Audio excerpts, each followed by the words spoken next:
ज्यांची जयंती आणि पुण्यतिथी एकाच दिवशी आहे, ते म्हणजे डॉक्टर रामचंद्र लक्ष्मण भायचंद.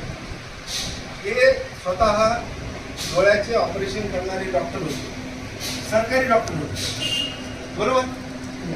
हे परभणी जिल्हा रुग्णालयामध्ये सरकारी डॉक्टर होते, डोळ्याचे ऑपरेशन करणारे होते.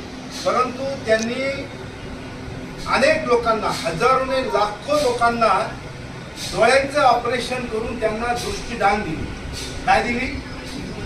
त्यांना या जगातला न दिसणारे हे सुंदर सृष्टी त्यांना बघण्यासाठी त्यांनी यशस्वी शस्त्रक्रिया केली.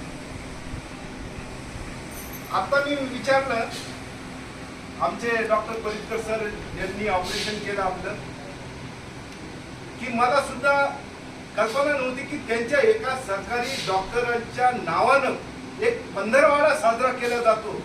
ही गोष्ट माझ्यासाठी फारच अभिमानाची गोष्ट आहे की खरोखर आपण जर आपलं कर्तव्य प्रामाणिकपणे बजावलं तर फक्त जनताच नाही, समाजच नाही, तर शासन सुद्धा तुमची दखल घेतं.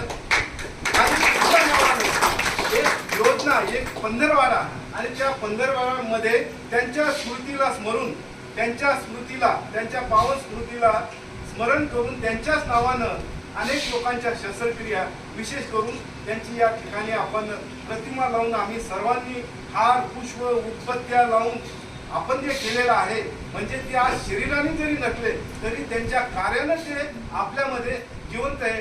आपल्याला माहित नाही की ते त्यांचं गाव कोणतं आहे, बालपण कुठे गेलं, ते कुठे शिकले, परंतु त्यांचा मुलगा आमच्या कॉलेजला आम्हाला शिकवायला होते शिक्षक. आता आमचे शेडुळे सरांनी आठवण काढून दिली. तर आपल्या कामाशी जर आपण प्रामाणिक राहिलो, लोकांची खरोखर मनोभावे जर सेवा केली, त्यामध्ये जनतेचा तर लाभ होतोच, पण काम करणारे सुद्धा आपल्या कर्तव्य रूपानं, म्हणजे ते म्हणतात ना, मरावे रूपी परी रूपी उरावे, असे हे डॉक्टर रामचंद्र लक्ष्मण भायचंद्र, त्याच्यामध्ये राम पण आहे आणि लक्ष्मण पण आहे.